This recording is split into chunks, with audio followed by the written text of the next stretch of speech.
Hello दोस्तों, आपका अपना YouTube कंपटीशन क्रैकर चैनल में स्वागत है। दोस्तों, आज के इस वीडियो में शिक्षक बनने वाले अभ्यर्थियों के लिए सबसे बड़ी खुशखबरी लेकर के आए हैं। हाँ दोस्तों, यूपी टीजीटी यानी 9th के लिए नई वैकेंसी आ गई है और फॉर्म फिलअप भी हो रहा है। तो चलिए देखते हैं कि फॉर्म कैसे फिलअप होगा, कितने सीट हैं, कौन कौन फॉर्म भर सकते हैं। सबसे पहले जिन्होंने मेरे चैनल को सब्सक्राइब नहीं किए हैं, प्लीज़ सब्सक्राइब कर ले ताकि कोई भी वीडियो डाले तो सबसे पहले उन्हें प्राप्त हो। एक ऐसा चैनल है जिसमें ऑथेंटिक न्यूज़ दिए जाते हैं। तो चलिए देखते हैं कि आखिर कितनी वैकेंसियां हैं और कैसे कैसे हमें फॉर्म भरनी है। तो चलिए देखिए, यहाँ पे देखिए स्पष्ट लिखा है उत्तर प्रदेश माध्यमिक शिक्षक सेवा चयन बोर्ड प्रयागराज। यानी जो है आपका स्पष्टली ये बोल दिया गया उत्तर प्रदेश का जो है टीजीटी आपका है। देखिए यहाँ पे क्या लिखा हुआ है, ऑनलाइन आवेदन। देखिए पहले यहाँ पे ये बात कर लेते हैं कि ये बात क्या कह रहा है, पहले ये समझते हैं। देखिए यहाँ पे एक बात कह रहा है कि प्रशिक्षित स्नातक शिक्षक यानी जो बीएड किए हुए हैं, जो स्नातक हैं, वही इस फॉर्म को फिलअप कर सकते हैं। अन्यथा जो अप्रशिक्षित हैं, जो बीएड नहीं किए हुए हैं, जो स्नातक नहीं है, वो फॉर्म फिलअप नहीं कर सकते हैं। तो यहाँ योग्यता की बात पहले ही बोल दी गई है कि प्रशिक्षित स्नातक शिक्षक। अब देखिए यहाँ पे फॉर्म भरने के लिए जो तिथि जो दे दिया गया है, यहाँ पे 16/3/2021 से फॉर्म फिलअप हो रहा है। 16/3/2021 से आपका परीक्षा शुल्क भी जो जमा हो जाएगा, ऑनलाइन शुल्क। और 11/4 यानी 11 अप्रैल को फॉर्म भरने की अंतिम तिथि है। ऑनलाइन शुल्क जमा करने की अंतिम तिथि 13/4 और आवेदन सबमिट करने की अंतिम तिथि 15/4 यानी रजिस्ट्रेशन 11/4 को है और 13 तक जो है आप शुल्क जमा कर सकते हैं, 13 अप्रैल तक। और 15 अप्रैल तक जो है आपका ऑनलाइन का अंतिम जो है आपका डेट रहेगा सबमिट करने के लिए। तो चलिए देखते हैं। अब देखिए यहाँ पे रिक्तियां कितना है, बोला गया है कि यहाँ पे जो रिक्तियों की जो संख्या है 12,603 पदों पर रिक्तियां हैं, जिसमें बालक बालिका यानी जो है आपका लड़के और लड़कियां यानी मेल और फीमेल दोनों के लिए 12,603 पद हैं और विषयवार हैं। और ये जो है इसमें मेल और फीमेल दोनों का जो है वैकेंट जो सीट है वो 12,603 है। तो चलिए अब देखते हैं कि अब इसमें क्या करनी है हमें। देखिए महत्वपूर्ण सूचना निर्देश में दिया है, ऑनलाइन फॉर्म भरने के लिए सबसे पहले जो है ऑनलाइन किए जाएंगे। इसके अतिरिक्त अन्य किसी माध्यम से यानी जो है आपको फॉर्म जो है भरना है केवल ऑनलाइन माध्यम से भरना है। और दूसरा किसी भी चीज़ों से आप फॉर्म जो है नहीं भर सकते, यानी कोई जो है डाक के द्वारा फॉर्म आपको भरने की जरूरत नहीं है। देखिए अगला कह रहा है प्रशिक्षित स्नातक शिक्षक संवर्ग के प्रत्येक विषय के सापेक्ष एक ही आवेदन स्वीकार किए जाएंगे। यानी ध्यान रखिए कि प्रत्येक विषय माने कोई भी विषय के लिए आप फॉर्म भर रहे हैं तो उसके लिए सिर्फ एक ही जो है आपका आवेदन स्वीकार किया जाएगा। विज्ञापन पदों की संख्या घट और बढ़ सकती है, यानी विज्ञप्ति जो पद जितने निकले हैं ये बढ़ भी सकते हैं, घट भी सकते हैं। जब आपका फाइनली जो है जिस समय एग्जाम का फाइनली मेरिट लिस्ट जब तक से आ जाएगा उस समय जो है ये घट और बढ़ दोनों सकते हैं। अब देखिए यहाँ पे स्पष्टली कह दिया गया प्रशिक्षित स्नातक शिक्षक पद पर चयन मात्र लिखित परीक्षा के आधार पर होगी, लिखित परीक्षा में ऋणात्मक अंक नहीं होंगे। देखिए यहाँ पे दो चीज इंपॉर्टेंट बात है और जो है स्पष्टली ढंग से कह दिया गया कि ये जो है इनका जो है चयन का जो प्रक्रिया होगा वो लिखित होगी, यानी लिखित परीक्षा देना होगा पहले।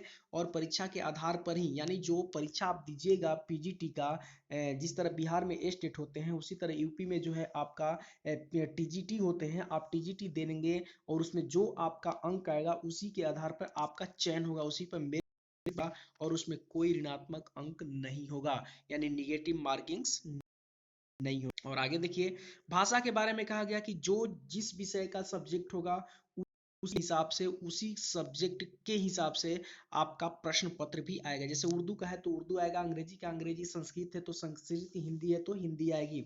बाकी जो सब्जेक्ट होंगे उसके हिसाब से, जैसे मैथ्स है तो मैथ्स में हिंदी और इंग्लिश दोनों तरह के पेपर्स आ सकते हैं। चलिए आगे चलते हैं, हम लोग देखते हैं इसमें चयन प्रक्रिया में और क्या है। अब देखिए यहाँ पे स्पष्टली लिखा है कि अभ्यर्थी प्रत्येक प्रकार से पूर्ण आवेदन इसके सापेक्ष शुल्क जमा करने के पास आवेदन सबमिट करने की अंतिम तिथि दिनांक 15/4, यानी आपका अंतिम तिथि भी यहाँ पे दे दिया गया कि 15/4 को जो है अंतिम तिथि होगी। अब यहाँ पे कह रहा है कि लिखित परीक्षा में क्या क्या नहीं ले जाना है, तो सभी लोग जानते हैं कि कैलकुलेटर, ब्लूटूथ, इलेक्ट्रॉनिक डिवाइस कोई भी चीज आपका नहीं ले जानी है।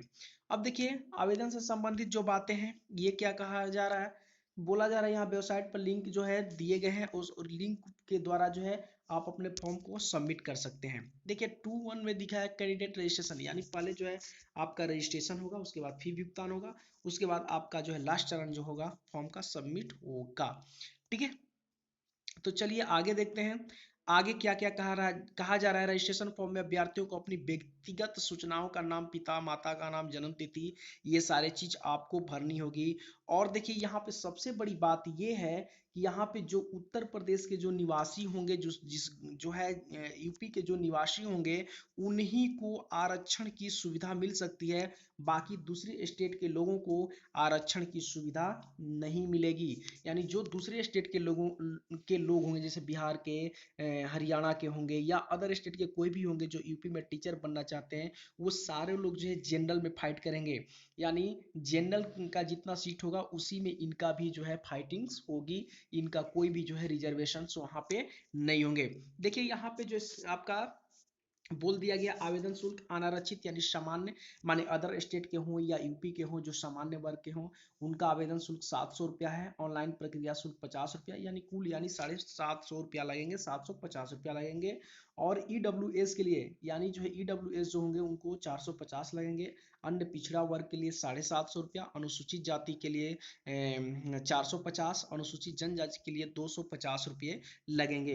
अब देखिए यहाँ पे महिलाओं के लिए क्रमांक 1 से 5 तक उल्लिखित उनकी मूल श्रेणी के अनुसार, यानी जो आपका महिलाओं के लिए भी जो मूल श्रेणी है, जिस वर्ग में आती है, उनके लिए उनका परीक्षा शुल्क निर्धारित होगा। ठीक है, आगे चलते हैं। देखिए तृतीय चरण, यानी जो है उसको जो सबमिट करने के लिए उसमें फोटो लगेंगे, जो भी है फोटो का प्रतिशत अपना दिया गया है, ये सारी बातें हैं, ये सारे चीजें आप लोग कर लीजिएगा। देखिए आयु की बात कही गई, आयु उम्र की बात है, उम्र की बात यही है कि 1 जुलाई 2021 को 21 वर्ष से कम नहीं होनी चाहिए। यहाँ पे जो है अंतिम जो है उम्र की बात नहीं कही गई कि इतना जो है उम्र तक के ही लोग भर सकते हैं, बट लेकिन यहाँ पे ये बात कही गई है कि आप 1 जुलाई 2021 को 21 वर्ष से कम ना हो। फिर आगे जो है आपका फॉर्म फिलअप करते वक्त तो वो तो खुद ही ड्रॉप डाउन बटन पे पता चल जाएगा क्या करनी है। देखिए यहाँ पे कह रहा है कि आवेदन पत्र प्राप्त करने की अंतिम तिथि आहर्ता की तिथि मानी जाएगी। बिल्कुल, जो आवेदन में अंतिम तिथि होगी वही फॉर्म जो सबमिट होंगे, उससे ज्यादा तो सबमिट हो नहीं पाएंगे। अब आगे है वेतनमान। वेतनमान की बात है तो देखिए यूपी में जो है ये ग्रेड पे है, यानी ग्रेड पे 4600 ग्रेड पे है, यानी इनका जो वेतनमान है 44,900 से लेके 1,42,400 रुपए तक है, यानी 4600 ग्रेड पे है। लेवल जो है 7वां लेवल का है। देखिए यहाँ पे अब आरक्षण की बात करते हैं, तो आरक्षण यहाँ पे स्पष्टली कह दिया किसी भी आरक्षण का लाभ उत्तर प्रदेश के निवासी के लिए ही अनुमान्य है, यानी जो यूपी के निवासी हैं वही इस आरक्षण का लाभ ले सकते हैं, अन्यथा दूसरे को लाभ नहीं मिल सकता, वे जनरल में फाइट्स करेंगे। चलिए आगे देखते हैं आगे क्या कही गई है बात, इसमें समझते हैं। परीक्षा केंद्र, सभी प्रमंडल मुख्यालयों पर ही केंद्र का निर्धारण जाएगा, कोई भी परीक्षा केंद्र आवंटित किया जाएगा। परीक्षा केंद्र, समय सारणी, अनुक्रमांक, समय, सब सारा चीज क्या किया जाएगा, दी जाएगी। अब देखिए भर्ती प्रक्रिया पहले इसको समझ लेते हैं। पहले जो लिखित परीक्षा होंगे, इसमें 125 प्रश्न होंगे और प्रत्येक प्रश्न 4 अंक के होंगे, कोई निगेटिव मार्किंग नहीं होगा, और ये टोटल जो है 500 नंबर का होगा। समय अवधि कितने घंटे की होगी, 2 घंटे की समय अवधि होगी। और क्वेश्चन कैसे होंगे, मल्टीपल चॉइस क्वेश्चन, यानी ऑब्जेक्टिव टाइप के क्वेश्चंस होंगे। चलिए आगे देखते हैं क्या कहा गया इसमें। मेरिट लिस्ट कैसे बनेंगे, लिखित परीक्षा के आधार पर अभ्यर्थियों द्वारा प्राप्त अंकों तथा तदर्थ प्रशिक्षित स्नातक शिक्षकों द्वारा प्राप्त अंकों, लिखित परीक्षा प्राप्त प्लस सेवा आधारित अधिभार अंक के आधार पर प्रशिक्षित शिक्षक के चयन, सेवा बोर्ड नियमावली, इतना विज्ञप्ति रिक्तियों की संख्या के अधिक अधिक किंतु 25% से अनधिकृत की समेकित पैनल लिस्ट मेरिट क्रमवार तैयार की जाएगी। ध्यान रखिए ये जो मेरिट लिस्ट जो बनेंगे, जो लिखित परीक्षा होंगी उनके आधार पे जो अंक आएंगे उसके हिसाब से जो बनेंगे, और 25% जितने जो सीट होंगे उन जो है मतलब टोटल जो है 25% से मतलब सीट के अलावा 25% से अधिक जो है मेरिट लिस्ट तैयार नहीं किए जाएंगे। आगे देखते हैं। अब देखिए यहाँ पे बोला गया कौन कौन फॉर्म नहीं भर सकते हैं उनके बारे में है। ये तो उसके बारे में है, तो चलिए इसमें कुछ विशेष है नहीं। आगे हम लोग पढ़ते हैं आगे क्या कहा गया है इसके बारे में हम लोग देखते हैं।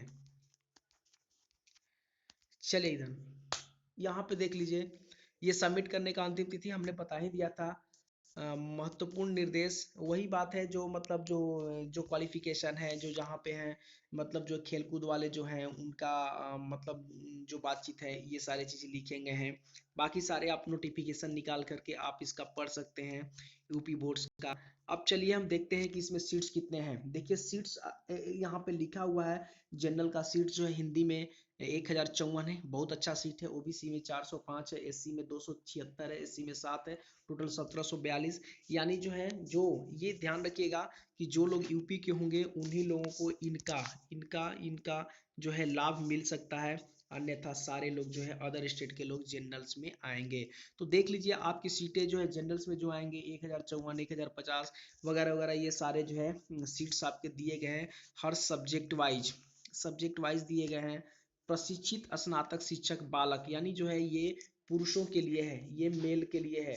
ये मेल का अलग सीट देखिए दे दिया गया है। यहाँ पे मेल का केवल जो है गणित में 1050 सीट है और हिंदी में 1054, बहुत ज्यादा सीट है केवल मेल के लिए यानी पुरुषों के लिए। और जो है महिलाओं के लिए जो ये सीट है, महिलाओं का भी सीट आप देख सकते हैं कि यहाँ पे कितनी सीटें हैं। महिलाओं का सीट है जनरल में हिंदी में 125 है, गणित में 105 है, गृह विज्ञान में 87 है। यानी महिलाओं का अलग सीट कर दिया गया और पुरुषों का अलग सीट कर दिया गया। यानी पुरुषों में महिलाएं नहीं जा सकती और महिलाओं में पुरुष एंट्री नहीं कर सकते। अब देख लीजिए यहाँ पे अर्हता लिखा गया है, क्या होनी चाहिए, मतलब जो है उनकी योग्यता क्या होनी चाहिए। देखिए यहाँ पे स्पष्ट लिखा है, गणित में बीएड या अन्य समकक्ष डिग्री अनिवार्य बीएड होना चाहिए, या बीएससी हो या बीए हो, या प्रशिक्षित मतलब वही बीएड की बात की जा रही है, बीएड होना चाहिए। उसी तरह सारे सब्जेक्ट में है, यानी बीएड अनिवार्य होना चाहिए। और जो सब्जेक्ट है उस सब्जेक्ट में आपको जो है बीए मिनिमम जो है ग्रेजुएशन होना चाहिए।